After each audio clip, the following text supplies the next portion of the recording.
The diplomatic chamber aboard the Zalari dreadnought was a cathedral of arrogance.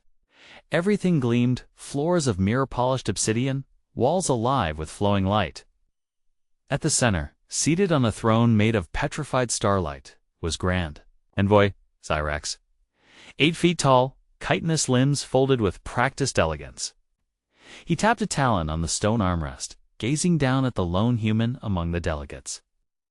Captain Dana Rourke stood in full atmospheric armor, matte black, modular plating, visor down. Not a single piece of her face visible. Round her, the alien delegates whispered in amusement. Their thermal-regulated silks shimmered like oil, their exposed bioluminescent skin pulsing with self-satisfaction. "You persist in these?" "Containers," Xyrax said in galactic common, his voice laced with ridicule. "Do you not tire of hiding behind metal shells?" Dana didn't flinch, didn't speak. Her silence hung in the chamber like gravity. Xyrax gestured. A hologram flared to life beside him, an exaggerated image of a human astronaut tripping in low gravity. Laughter erupted from the alien delegation, high-pitched, clicking, wheezing sounds. Xyrax leaned forward. "We have evolved beyond fear, beyond injury. You, it seems, have not." Rourke slowly tilted her helmet. A subtle movement, calculated, measured. Then, finally, she spoke. Voice modulated, steady. "We don't wear suits out of fear. We wear them because we know what's coming." That silence again? Heavier this time. It pressed against the walls. Something in the way she said it. It's cut through the mockery. But Xyrax scoffed. Dramatic, predictable. He waved his claw dismissively. "Your kind is always expecting a war," Dana replied, voice colder now. "Only because you keep giving us reasons to." Her words didn't echo. They detonated. The air in the chamber shifted. Some of the laughter stopped. Xyrax's expression dimmed, only slightly. He leaned back, antennae twitching once. "We shall see," he murmured. The meeting moved on, but something had changed. Not in the humans. In them.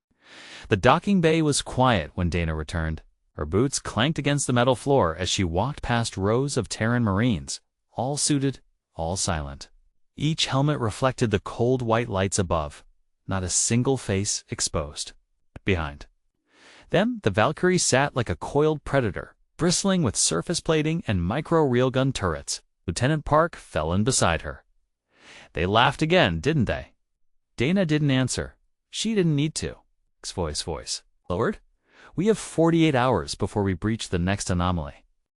Still no word from Intel Command? No star charts. Static. Dana stopped, turned to face her team. 40 souls. Some barely out of training.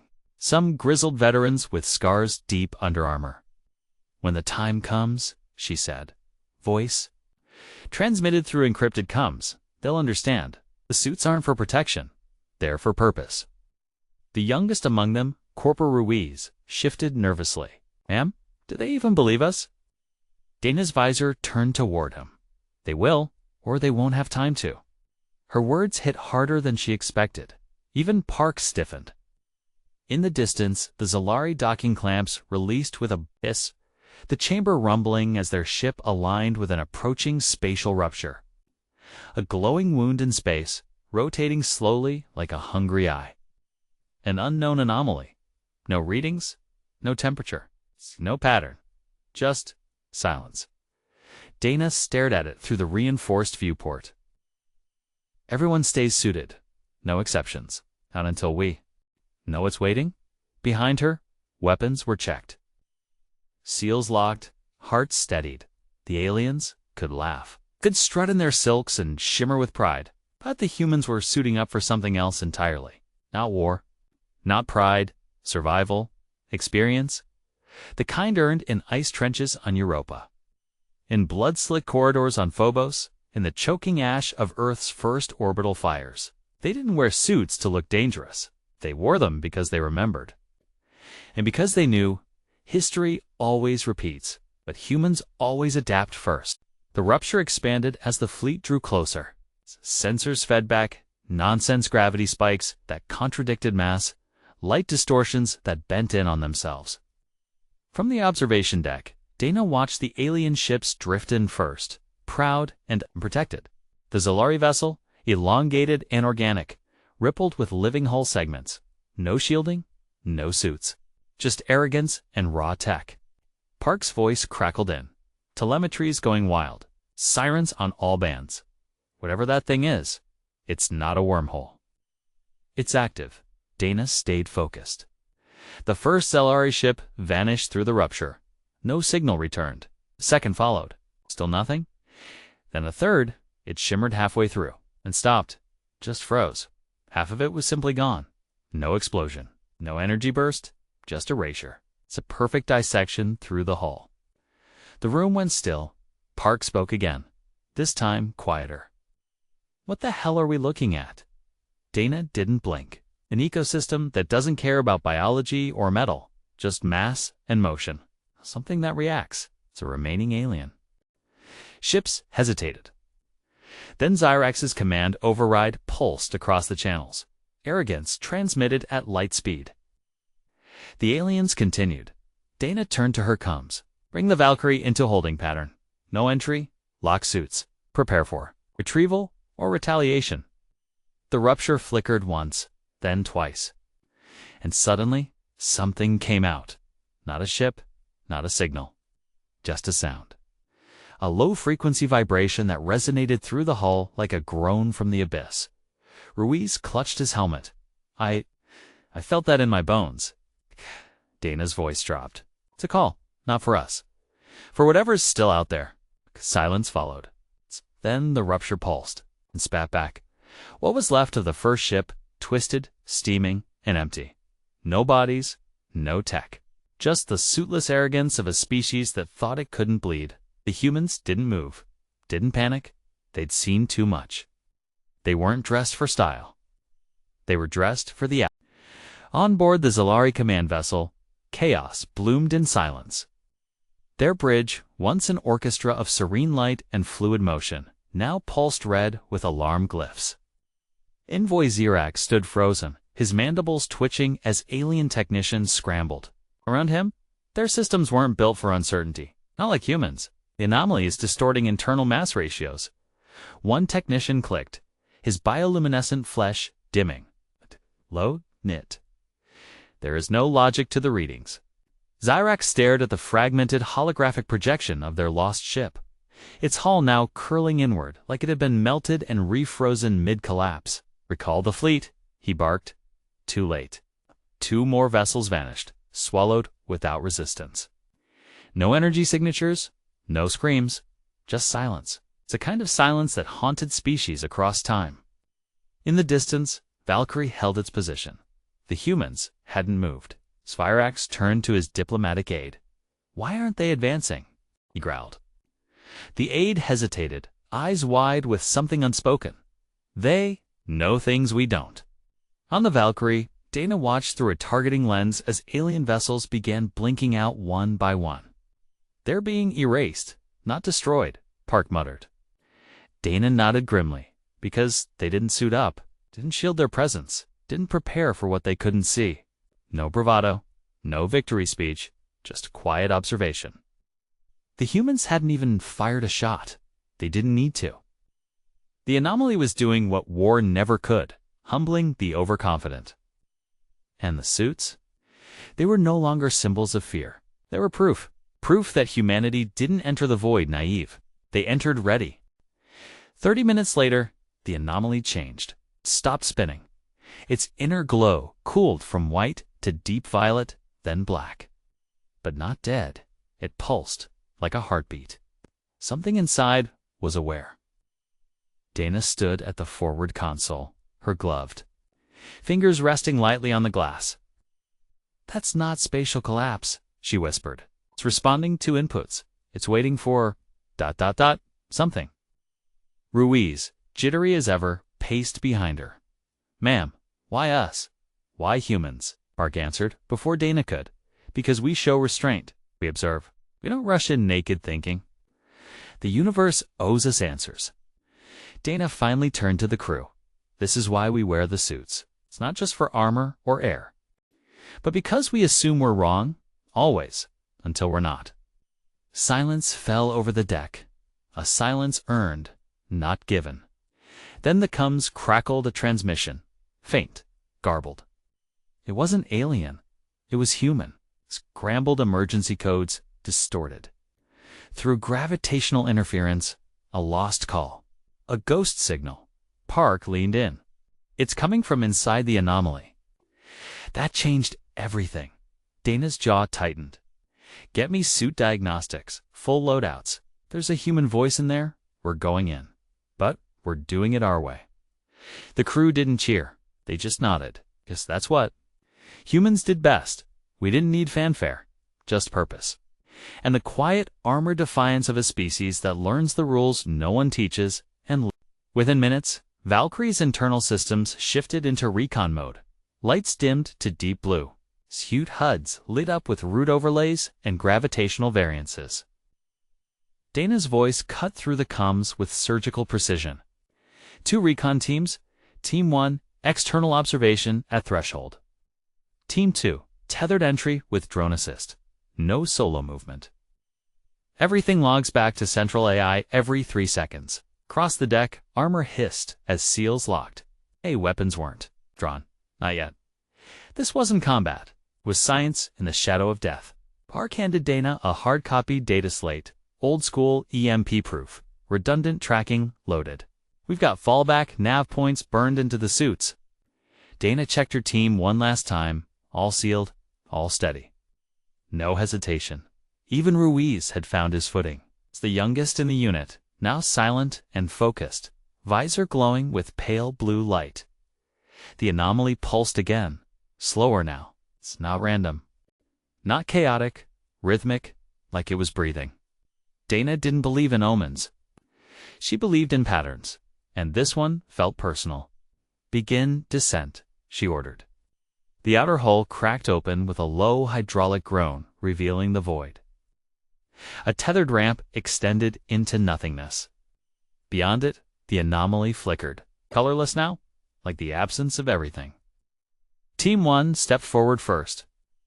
Dana watched them disappear into the black like ghosts walking into memory. No comms interference. No alarms, just silence. She turned to Team 2. You move when I say no earlier? Ruiz exhaled slowly. What if it doesn't want us to come back? Dana glanced at him, her voice a razor's edge. Then it picked the wrong species to test. Team 1 moved in formation, helmets sweeping left and right, sensors active. The anomaly's edge shimmered like heat above asphalt, but colder, dead cold. Nothing made sense. No radiation. No particle drift. Just space. Wrong, Lieutenant. Rafik took point. Still reading 0 on everything, he muttered. No M, no magnetics. It's like stepping into simulation code that forgot to load.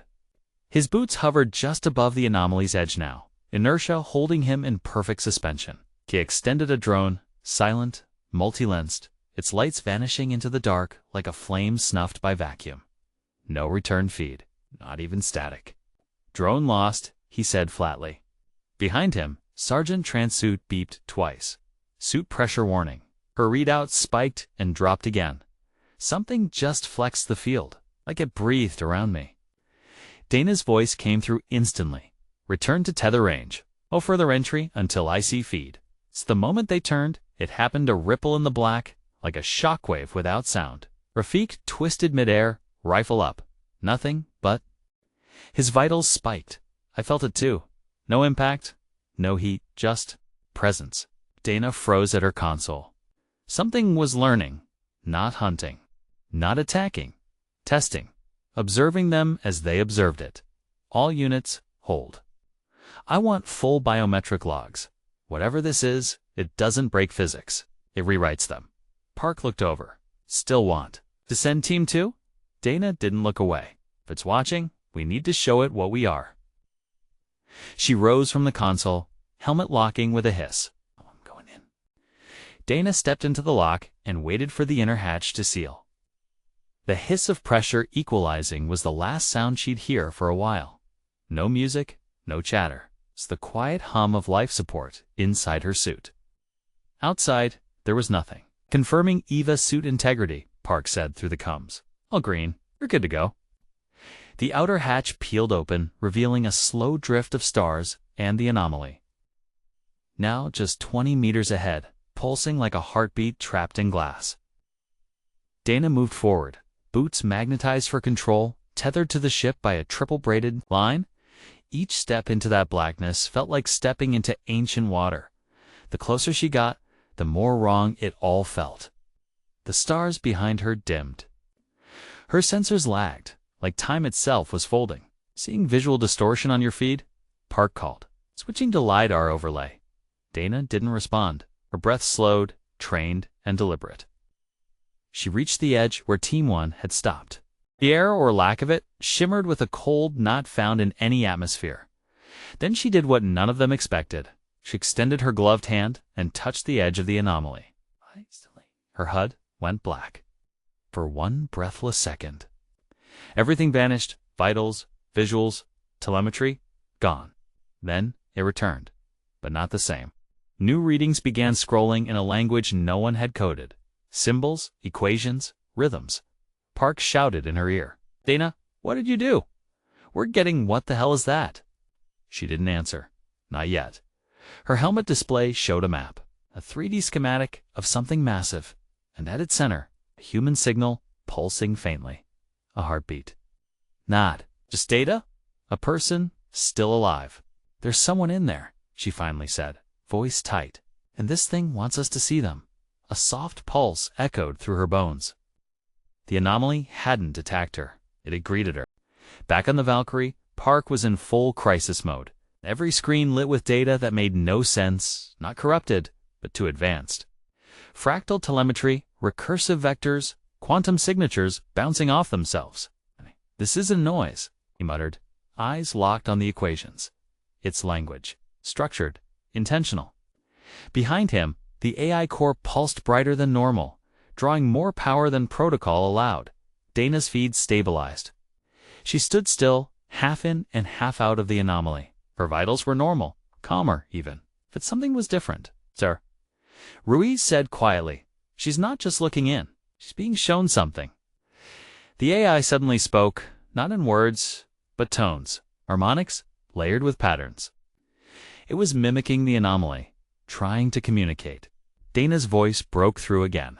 "I see corridors, structures, not organic, not tech, something older."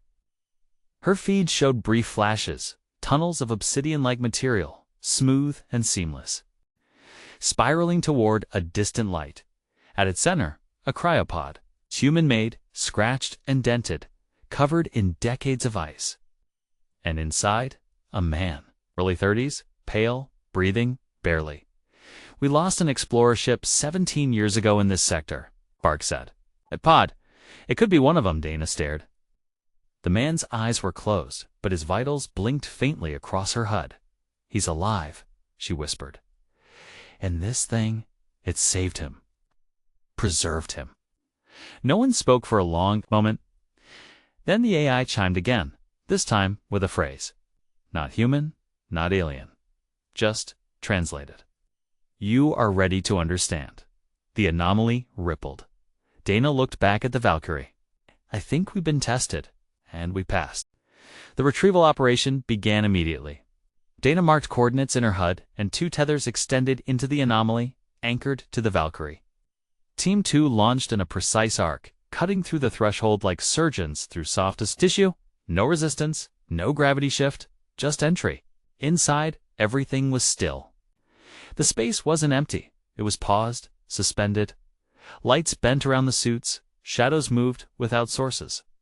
Ruiz floated next to Dana, silent for once. "Feels like a museum," he whispered. "No," Dana replied. "It feels like a memory." They reached the cryopod. Ice flaked off like dust under thermal sweepers. The man inside remained still, vitals steady, skin untouched by time. Dana opened a channel. "We're extracting the survivor. Requesting medical prep on deck 3. Park answered, voice hushed. "Understood. We've never seen anything like this." As Team 2 secured the pod, something shifted again. Not hostile, not even reactive, more like acknowledgement. The anomaly's walls pulsed softly, as if nodding. Dana watched, heart tight. It waited for us. Not just humans, prepared humans. Ruiz looked at her. You think it... chooses? Dana didn't look away. No, I think it watches, and remembers who deserves to be here. As the pod was lifted and secured, the Anomaly's inner glow began to fade. It wasn't closing, just sleeping. Mission complete. Dana turned away. From the ancient structure? Let's go home. They drifted back in silence, tether lines tightening, pulling them toward the light of their ship. Behind them, the Anomaly pulsed one final time, like a door that had been opened. And now, gently shut. The med bay aboard Valkyrie had never felt so quiet. No alarms, no chatter. Just the rhythmic beep of vitals from the cryopod, now stabilized inside a sealed chamber. Dana stood beside the glass, arms crossed, helmet off, expression unreadable. The man inside, whoever he was, looked untouched by the 17 years he'd been gone. His face was still peaceful, but the data said otherwise. He's dreaming, Park said, standing beside her. Neural scans are off the charts. REM cycles spiking in patterns I've never seen. Dana frowned. Dreaming? After being locked in a frozen tomb. Park nodded slowly. Not just random firings, purposeful, like a looped simulation. Memory conditioning? Dana stepped closer. Or something's been talking to him this entire time. The room dimmed as the Anomaly's last pulses faded on exterior scans. No more signals, no more translations. Just that man a living message in human form. Ruiz entered quietly, holding a data slate. We ran his bios through the old exploration registries. Got a hit? Lieutenant Simon Grady. Presumed dead. It's last seen near Sector K7R. Same Anomaly coordinates. His mission file was sealed, under pre-collapse encryption. Dana's head turned sharply. Pre-collapse. Park's eyes narrowed. That was before the AI schism. Before Earth banned deep learning consciousness beyond L2, Ruiz looked pale, which means whatever found him. Predates our own tech. Dana stared at Grady's face through the glass. Something in her posture changed. Less command, more reverence. He wasn't just saved. He was studied, preserved, protected by something that wanted us to find him. Park tapped the screen. Grady's neural patterns, they matched the harmonic signature we pulled from the Anomaly. Ruiz looked between them. So, he's linked to it? Dana nodded slowly. Or he's the bridge. In that moment, the monitors flickered again. Not randomly, steady rhythm. Symbols, then human words. He is a key, just that. Dana stared at the screen. We didn't just retrieve a survivor. We brought back a door. The lights above them dimmed slightly. Not failure intent, as if the ship itself understood. Outside, space was quiet again. But nothing was the same. Because now, humanity had something no other species had found. Proof that the void watched back. The next hours blurred into mission debriefs, classified uploads, and encrypted transmissions back to Earth Command. Kana recorded everything. Kana recorded every signal, every image pulled from Grady's mind. But something gnawed at her. The way the Anomaly had behaved, reactive, structured, intelligent, felt like more than just an ancient artifact. It had made choices, and not by chance. They're not going to believe this, Park said, watching the data loop. For the 50th time. Not the Council, not the other species. This changes the entire doctrine of exploration. Dana didn't look away from the screen. Let them doubt. That's what they do best. Ruiz leaned on the console. So what now? We wait. Hope Earth sends backup. Dana shook her head. No, we're not done. Nothing didn't just give us back a man. It gave us a test, and we passed. That means there's more. Across the ship, technicians ran diagnostics on every system Grady had touched. Strange anomalies began to surface. Minor system optimizations, auto-correcting code loops, subtle improvements to subsystems that no one had altered. Like the ship was healing or evolving. Its presence is rewriting us, Park whispered.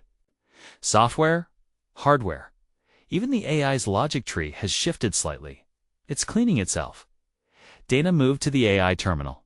Can you isolate the changes?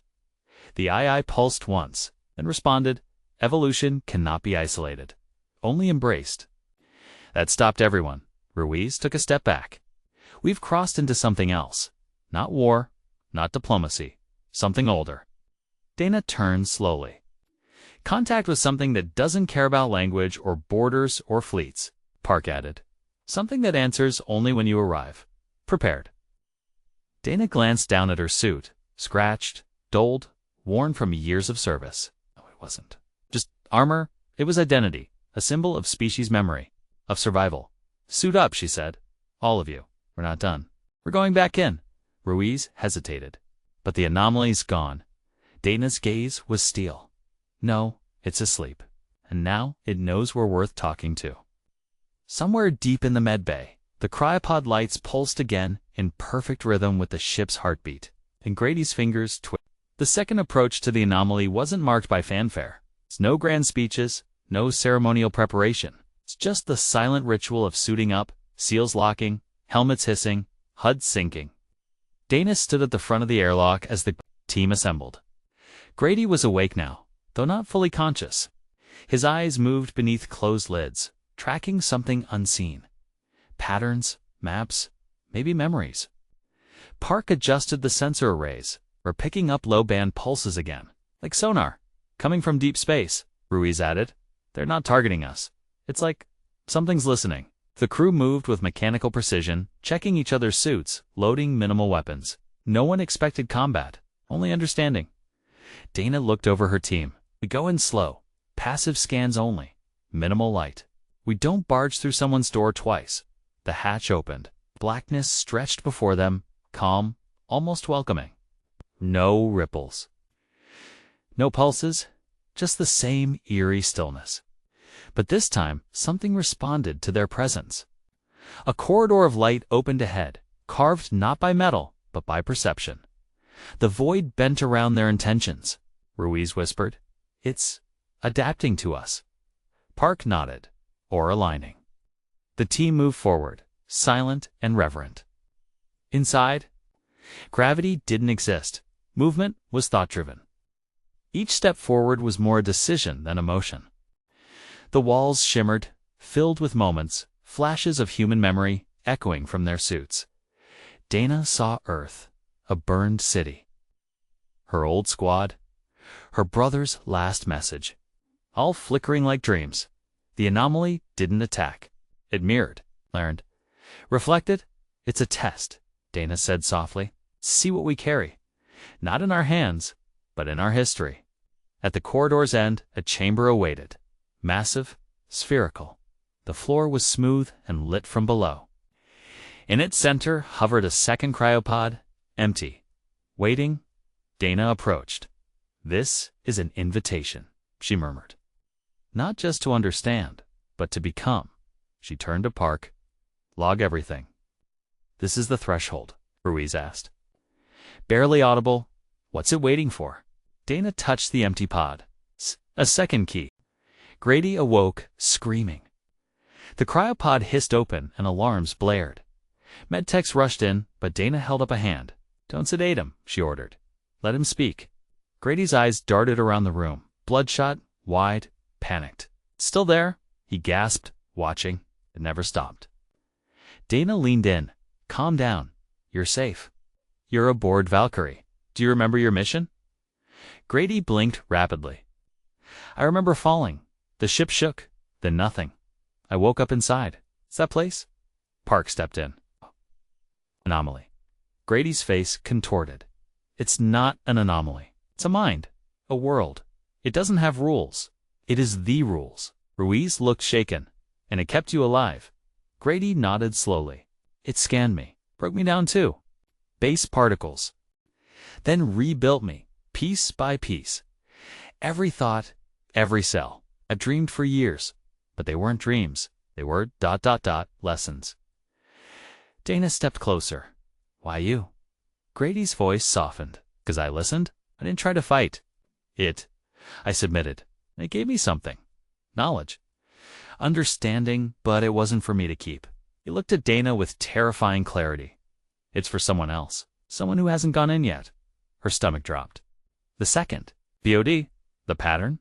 She stepped back. Me? Grady nodded once. I chose you before you even knew it existed. Park stepped forward.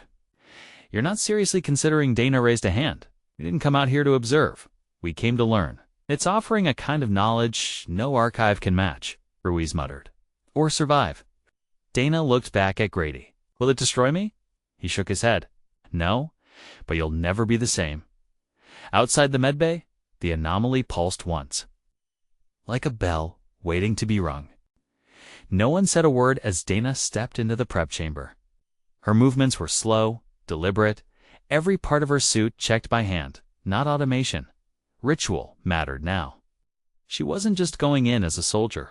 She was going in as an offering. Park stood at the door, jaw clenched. Are you sure about this? Dana met his eyes. Never been more sure of anything. Ruiz tried to speak, but couldn't. Dana offered him a small nod. Part thanks, part farewell.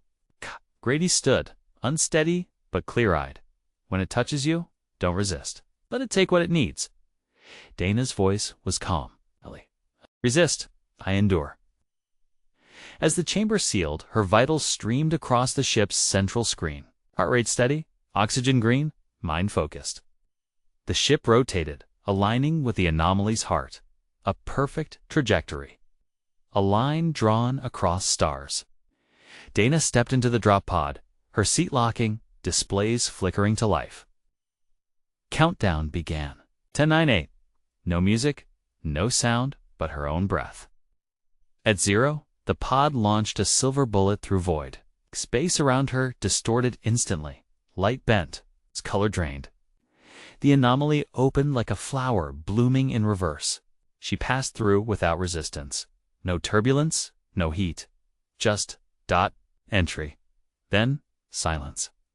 Her HUD went white, not blank, white. Pure, total, clean. Then symbols, not alien, not human. Something between her vitals vanished. Not offline, irrelevant. Dana was no longer a passenger. She was the transmission, and the structure welcomed her like a thought finding meaning. Then, black. Not absence, completion. Dana wasn't falling. She was unfolding. Her body, her thoughts, her memories, all unspooled into something greater. There was no pain, no fear, only vastness. She saw moments from her life, training fields under Terran moons, her brothers. Laughter in a storm shelter, the first time she held a command badge. Then those memories fractured, reorganized, recontextualized. She wasn't reliving them. She was being shown what they meant, how they connected to something older, beyond human. Her thoughts were weightless, not floating, but expanding. Then she was standing, or believed she was, inside a chamber that defied physics. Light poured upward from a floor that wasn't solid, reflecting stars that didn't exist. In the center, a sphere hovered, covered in shifting scripts. It pulsed in time with her heartbeat. A voice, not sound, not language, just understanding spoke through her. You are memory. You are variance. You are resistance and adaptation. The sphere cracked open. Inside, patterns, fractal equations. DNA not from Earth, but reshaped by it. She reached toward them, not with her hand, with consent. The knowledge entered her not like data, but instinct. Concepts flooded her, dimensional. Memory retention, anti-entropy, biological mapping, survival code baked into evolution. This wasn't teaching her. It was unlocking her. You are not special, the voice continued. You are prepared. That is enough. The words struck something deep. Humanity wasn't chosen for its greatness. It was chosen because it had suffered, learned, adapted. She wasn't a hero. She was a proof of concept. The chamber pulsed once more, then collapsed into light. Dana felt herself pulled backward, not violently, but gently. A retrieval. Extraction. Her body remembered itself. Her name. A pain. Her purpose. Okay? As she faded from that space, the final message echoed inside her. Your species endures. It is time to return. And just like that, the light closed behind her, folding into... The drop pod reappeared just outside Valkyrie's docking bay, materializing as if it had always been there. No launch trail, no heat signature, just sudden presence. Park sprinted down the corridor as lights flickered in response to the pods. Signal medtechs stood ready. Inside, Dana was upright in her seat, helmet still on, vitals stable, but there was something off. Her heart rate was slower, too slow. Her brain activity, off the charts. "Open it carefully," Park ordered. The hatch hissed. Dana's helmet retracted with a soft click, revealing her face, calm, expression unreadable. Eyes open, but not entirely here. Dana, Park asked, kneeling. She looked at him, focused. "Yes," she said. "But I saw everything, and now I can't forget." Ruiz arrived, panting. He stopped as Dana turned to him. Her gaze was heavy, like someone who had just returned from centuries of war. "I brought something back," she said. She held up her hand. Embedded in her glove was a symbol, faintly glowing. Not burned, imprinted, as if reality had signed her. Park scanned it. No material composition, no origin. "It's not tech," he muttered. "It's conceptual." Dana stood slowly. "It's a key. It's a living one. And it's not just for that anomaly." Across the ship, systems began to hum, not malfunctioning, but harmonizing. The AI core lit with synchronized pulses. Doors adjusted without command. Screens displayed patterns never programmed. The ship was changing. Dana didn't flinch. It recognized me, not as superior, as willing. Ruiz whispered, "What does it want from us?" Dana looked out the viewport, toward the now invisible anomaly. Not worship, not war. Just readiness. Silence fell. In the quiet, Valkyrie felt alive, listening, preparing. Earth would want answers. The Council would demand control. The other species would panic, but none of that mattered yet, because one thing had become certain. Humanity had been noticed. Not because of strength, but because it wore armor. Not to look dangerous, but because it never assumed. Earth Command didn't know what to do with Dana's report. The data was clean. Too clean. Neural maps, anomaly schematics, linguistic overlays. All perfectly structured, cross-verified by AI and organic analysts. It's like it knew how. "We'd validate it," one scientist muttered. "Like it prepared the report for us before we even asked." Dana stood before a council tribunal, armored but helmetless. Her eyes never wavered. "I didn't find an artifact," she said calmly. "I found a mirror. It showed us what we are, what we could be." The council president, a stoic woman known for her skepticism, leaned forward. "And what is that, Captain Rourke?" Dana answered without pause. "A species that doesn't break first. A species that adapts. That remembers. That prepares." Some on the council scoffed. Others leaned in. It didn't matter. The vote would be political. But the truth had already spread. Unfiltered logs had leaked. Not by Dana, but the ship itself. Valkyrie had begun transmitting low-band harmonics through the Tyronet, encoded in dreams, AI chatter, even in the irregular flicker of station lights. The anomaly hadn't sent a message. It planted one. And humanity, always curious, had started to listen. Underground forums erupted. Pilots re-enlisted. Scientists reactivated long-dead probes. Something had changed, not because Dana told them, but because deep down, they knew. "You brought something back," the president said. "But we don't. Know what it wants?" Dana's voice was a whisper, steady and absolute. "It wants nothing. It waits." Behind her, Grady sat in silence, observing. He didn't speak during the hearing. He didn't need to. His presence said enough. 2 survivors, 2 witnesses. Proof that survival wasn't luck. It was legacy. The council recessed, without a decision. But outside the chamber, news had already broken. And among the stars, uncharted sectors began to whisper, a low hum, barely detectable, moving toward her. Weeks passed, then months, and the whisper didn't fade. In deep space, ships began encountering new phenomena, echoes of the same anomaly, but smaller. Fragments, residual gateways. Not dangerous, not yet. But every encounter followed the same pattern. Only humans returned. Other species sent probes, envoys, even military vessels. None came back whole. Some didn't come back at all.